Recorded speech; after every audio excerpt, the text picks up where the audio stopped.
Welcome to Venice Views. I'm Pam Johnson, Marketing and Communications Officer for the City of Venice. Today we're going to explore what it was like to grow up here in Venice and how it was living here a few years back before Venice got to be so well known by everyone in this country. And with me to help explore that time is Jim Sager. Jim, thanks for being on Venice Views. You're quite welcome. And we are here in your beautiful 1926 That's right. home. That's what I'm told. Okay, so this is just a perfect place to have this conversation because these were some of the first homes built here in Venice. And I feel very much at home here as well. Well, very good. So how old were you when you came to Venice? Well, I turned 8 on the road from California. Oh. Driving across the country in my parents' Edsel with my sister in the back seat. And do you know how your parents made Venice their decision to destiny? Come to Florida? Well, I knew you'd ask me that, and I will tell you the honest truth, which I didn't discover until quite a bit later. I'm not sure exactly when it was. But we were told something like, well, you know, we've been to Florida with you to Uncle Otto and Aunt Alita's house, and you see how wonderful things are there, so we've decided that's where we want to live.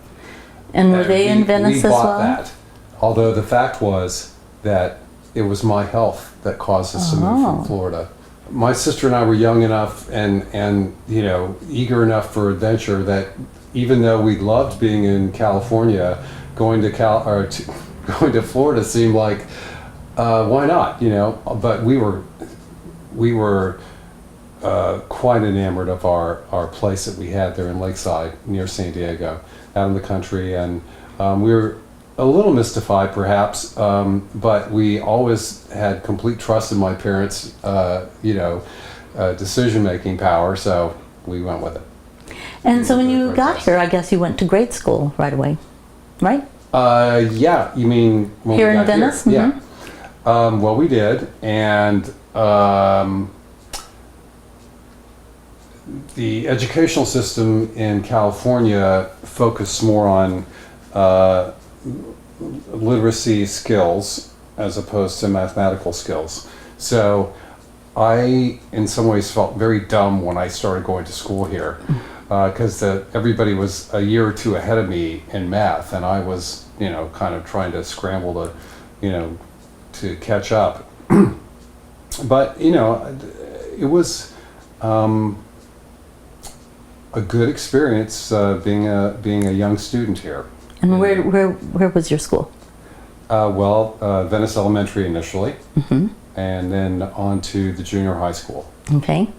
And from there to Pineview. Okay. And the nature of Pineview being that they were culling out students from all the county schools with the supposition that the word was gifted in some way, sort of made you feel like, well, I better, you know, act gifted. A little pressure, huh? A little so pressure. I didn't feel that way. I felt like I was, you know, maybe a little smarter than the average bear or something, but I didn't feel particularly gifted. And I felt like I was going to be in there with a bunch of geniuses and bookworms and things, and that didn't prove to be true. So when you say the word gifted, I look around your lovely home here and I see so many pieces of art that you have created. How did you get interested in art? Well, I am happy to tell you a little story, which I think would be of interest to people. When I was in junior high school, and this is back when art was a standard part of the curriculum, and we kind of took it for granted. So art and music, you know, and PE and all of the, you know, sort of well-rounded approach to educating and giving kids experience. Now they've, you know, perhaps tailored things a little bit differently, and art and music are the worse off for it. Vital to the development of the full person to be exposed to, not just the academics, but the less academic and more creative departments. So, in junior high school, I was very fortunate enough to be taught by a woman named Virginia Gaskins. And she saw me, of course I'd been encouraged my whole life because I did have this art ability as a gift that I was born with and was happy to pursue. So my parents and other teachers in the past had seen this and encouraged me. But Ms. Gaskins was, I think she just kind of, as somebody who was herself an artist and loved art, gave me the courage, I guess you could say, or the confidence to really feel like, and she planted the seed is what it amounted to. The idea that maybe I was an artist, and not just that I could do art well, but that I was an artist. So what makes it a good story is that later on, who should be my art teacher at Pineview, because they did the same process with the teachers as they did with students, so they used some process to determine which teachers would be most suitable to teach the gifted students, and Ms. Gaskins was among those. So then she also became my art teacher at Pineview.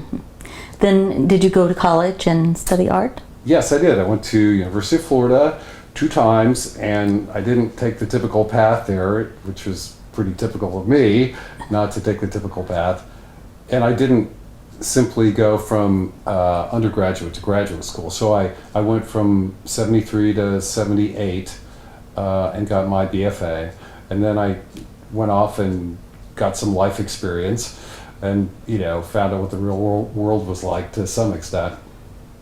And then decided that perhaps I could benefit from going and getting my master's degree, and that could lead to a teaching job, or maybe just doing my art at a higher level.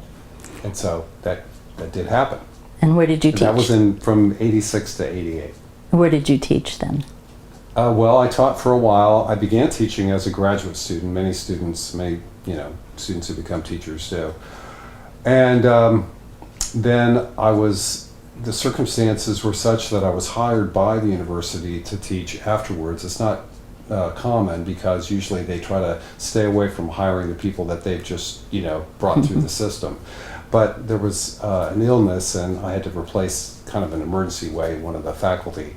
So I did that and got involved in a few other things, and in the meantime, my parents' health took turns for the worse. Both of them had, their own sets of problems.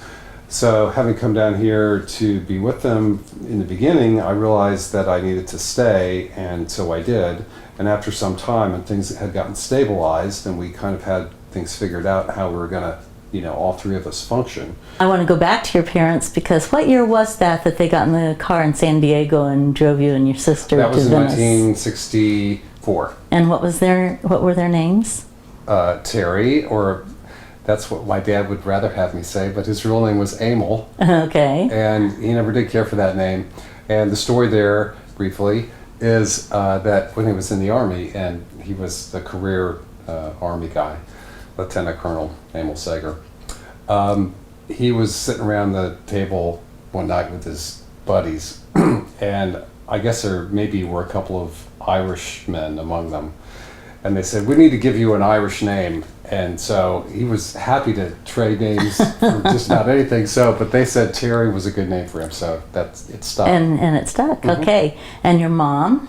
Marjorie Sager. Yeah. And if you came to Venice any time in the last 20 years, you would know that name, because she was very active in the real estate business. For sure. And at that time, Bud Wimmers, who was one of the original people with the Brotherhood of Locomotive Engineers down here, was he's one of the people who stayed after the bust. And I guess he was heavily involved in real estate. Well, I mean, after the bust, and they, I guess, went bankrupt or whatever it was, then he was responsible for conducting that process with the BLE. But I don't know if you're asking me about By the Mr. time, Rimmer's, by the you know, time you all came, but, you know, he was, yeah, as a figure in town, he was central, and you know, a lot in the, you know, those days, the specialization was unknown. So, you know, it was a place where you would go to get, you know, to pay your electric bill and your water bill, and Earl Midland was saying to get his draft card, and I think I might have got mine there too. And, you know, it was all-purpose, you know, one-stop place. That was And on of course, Miami real Avenue? estate, yeah, 221 West Miami Avenue. And, you know, the Florida Power and Light and the whole kit and caboodle, Right. it was all, you know, all roads led to Mr. Right. Wimmer's office. And, you know, I was doing some thinking as to why, and you know, there's so many questions I should have asked my mom, and I never did. But why she ended up working for Mr. Wimmer's as opposed to someone else. But I know it had a great deal to do with the fact of who he was, how he conducted his business, and that she knew that his operation would always remain pretty much what it was when she became aware of it, and wouldn't be, you know, expanded and, you know, morph into some kind of a super real estate place. And she liked that, and, you know, I'm sure he, you know, was somewhat of a father figure to her also, but they got along great. And they saw things the same way. They were thoroughly honest, and, you know, always wanted to put the customer first and that sort of thing, tried and true, you know. and am I correct that when he passed away, she took over the business? That's right, yeah. And eventually my parents built a house.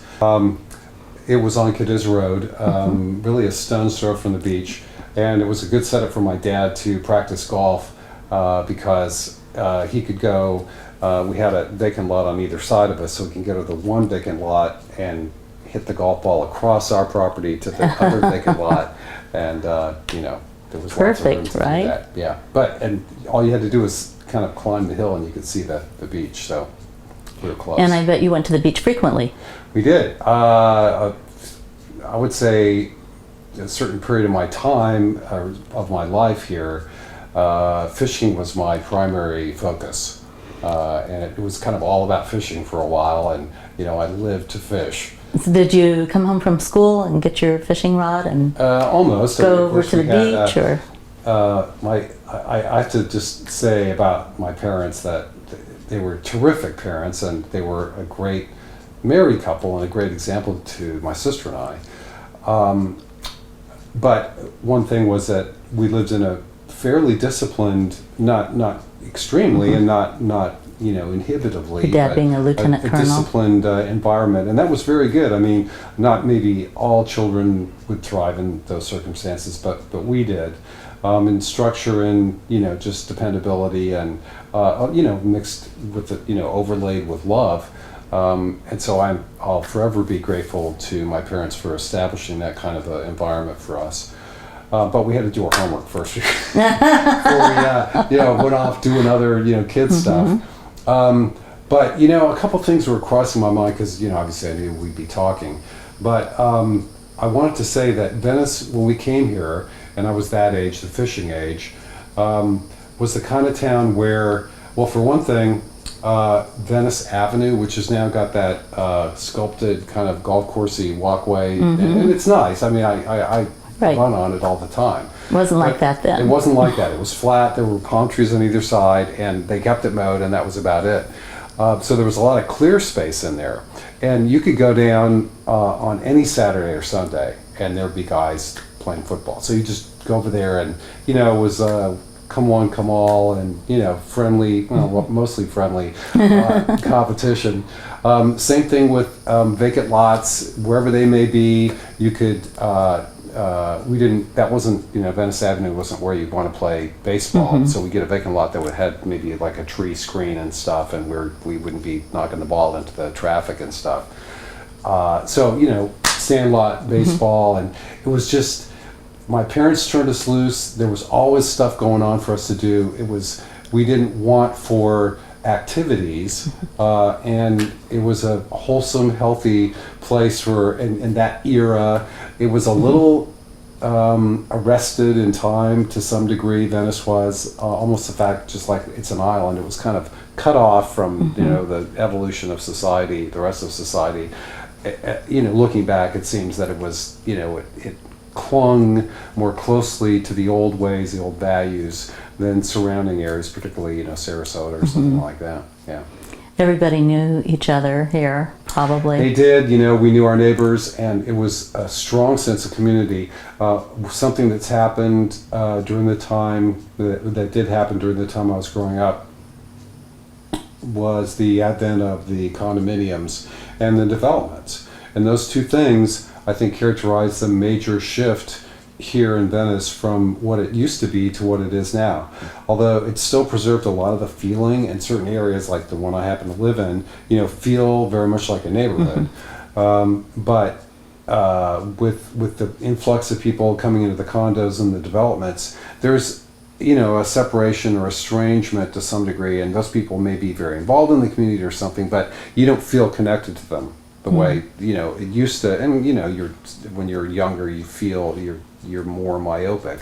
But it seemed like everybody knew everybody in Venice, and there were just a couple of churches, and we went to one of the big churches, and there was that community as well. And so you just felt, embraced by this town in a way that I'm not sure that's available as much to kids nowadays. Probably not anywhere. Well, if you're going to find it, it would be in a place like this, because that's why I say Venice has managed to maintain a lot of that, I think. But things change. This is a painting done by one who lived just up the street here. Her name was Anne Hardenberg. She was the sister of Tyrone Power, who was a famous movie star. Oh my goodness. And Anne was, as you can see, quite a painter, and a great lady. And we always, she always was very welcoming to me to come over and, just hang out with her and, talk about art and stuff. So this is a painting of hers that hung in my mom's office for many years. But what it is, older folks, long-time residents, would recognize this as the original jetty. And, it's the same, most of the same rocks are still there, but these forms with the concrete poured in them, well, they're there as well, but you can't see them anymore, because long about, I don't know, somewhere in the mid-70s, they came in with the asphalt and they just poured it, because these were breaking down and they were somewhat hazardous, starting to rust, and those were narrow walkways. Right. So I was going to say, we used to ride our spider bikes. The challenge was to see if you could go top speed from one end of the jetty to the other, and not meet your fatal end on the rocks, and nobody was ever hurt doing that. Wow. And nobody was ever hurt playing touch football on Venice Avenue either, that I knew about. So you and Johnny was your buddy. John McPherson. He was I don't know if I'm sort of reluctant to use the term best friend, but certainly he was one of my best friends. In the old days, we were able to ride down on our bikes to the jetty, and once we got to Tarpon Center Road, it was all dirt road and was not paved. And our view was not obstructed in any way by a condominium. So there were some scattered cottages. I know the Sandbar Beach Hotel was there, but that's back on the Esplanade. And but it was just kind of this somewhat like Casperson's is now, just natural Florida beach along there with, like I say, a few cottages, that were, I'm not sure, what their status was, but I'm sure that there were some old timers living there. And when you got out to the jetty, what you would find is kind of comparable to in Nokomis, where they had the fish camp, little building there that serves, and that's been, updated. But back then, Johnny Walker, I'm not sure if you've ever heard about him. Yeah, Captain Johnny Walker and Vera, his wife, had their little fish house there, and I'm pretty sure it must have been block, and it was pretty darn small, but they actually lived in the back of this place. Oh my goodness! So what is in the place where that house? Oh, that's where the hot dog stand is. Is it really? Yeah. Oh, that yeah. just So for a is long time there amazing. was nothing, and I don't know about the legalities or the politics or whatever that were involved. And I think maybe it might have been to some extent that they just reached the end of their interest in doing something like that. They got older, and maybe it was a little too much. Well, I for believe I remember that he wrote a column for the Gondolier about fishing years ago. Okay, that's certainly possible. I know what he did do was open up a little shop, like an import shop in the Venice Center Mall. So he did that for a while just to stay active.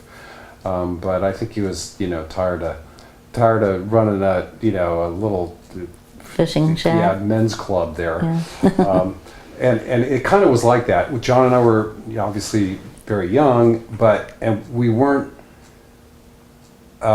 catered to in any way by the old timers there. They kind of ignored us, which was good because they just acted as if we weren't there, and so we got to get the feeling of what it was like to be around them, and they behaved normally, or they didn't alter their behavior because of us. But they had a little grill in there and a kind of a L-shaped arrangement with a table countertop. And they sold, of course, a lot of fishing gear, so if you were on the jetty and you were fishing, come in there, and if you needed something, you could buy it. And if you were hungry, Vera would throw something on the grill and fry it up for you. Nothing fancy, no salads or anything like that, just, fisherman food. And another thing I need to tell you about Johnny Walker is that John and I made a little money on the side. We actually had our first business together, J&J Lawns. So his parents had the riding mower and I had the push mower, so the two of us did our lawns together. And we also would go fishing for pinfish specifically, which are inedible small fish, or inedible to humans, but snook loved them. Oh. So we would go with our buckets and we would spend an hour catching as many pinfish as we could, and then we'd hustle down on our bikes to Johnny Walker's fish camp and sell them to Johnny. Brilliant. 5 cent, 10 cent, and 15 cent pinfish. So you guys were pretty wealthy. Not exactly. We're about as wealthy as we needed to be. Because we had, we just kind of kept the comic books flowing. That was the idea. Right. Yeah. Well, tell me what else you and Johnny did when you were young for adventure and excitement. Did you? I guess in high school there must have been bonfires on the beach. Well, later on, yes, that did happen. It was, I would say, tolerated by the police force. We would have, it was usually a Friday night thing later on down there at Casperson. So our interests had changed somewhat. We didn't bring our fishing poles down there. But so that happened as well. We, like I said, just the casual sports and the fishing and the swimming. We had, speaking of John, he and I both had saltwater aquariums, which we kept up, and we would take our seine net, and I don't know if you know what a seine net is. Right, to catch. 2 poles and the net stretched between, floats on top, sinkers on the bottom, and one person would walk out and you'd make a loop and come back, and whatever you got, you got. And most of the time it was little stuff, and we do it just to get shiners for bait. But once in a while you actually get a real fish in there. It's kind of a surprise, like by the disciples by the Sea of Galilee or something with their nets. So we get a flounder or a redfish or something once in a while. But mostly we used the seine net for bait, but also we get fish to put in our aquarium. And you kind of had to do that a lot because saltwater aquariums are difficult to keep up. Right. So the mortality rate was pretty high there in our aquariums. Yeah. As I said, this was just an idyllic place to grow up.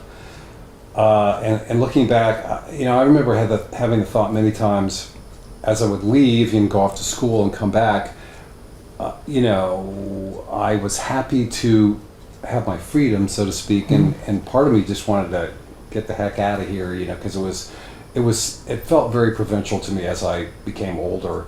And looking back, though, I see that was something that I should have valued more, but that would have been asking a lot for somebody who was, 15, 16, 17 years old.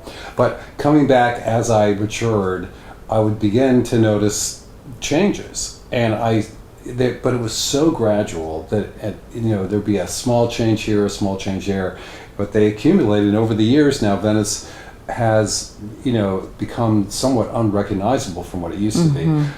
Something that just sprang to mind: at the end of Venice Avenue, where it intersects 41, there used to be a neon sign, a vertical neon sign that said Venice directly on the Gulf, or maybe Venice directly on the Gulf, or something like that. So it was forever burning out, and there must have been one circuit for the VEN and another circuit for the ICE, because you'd see it on a regular basis, like once a winter season in the gondolier, they'd have the photograph, ice directly on the Gulf.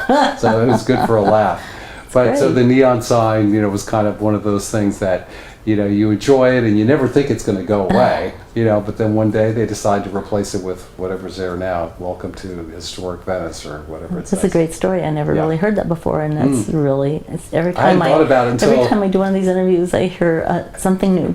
Well, I want to thank you for being on Venice Views today. It's been a pleasure listening to all your stories, and it's been a pleasure to be with you today, and I hope we'll meet again when we bring you more Venice Views.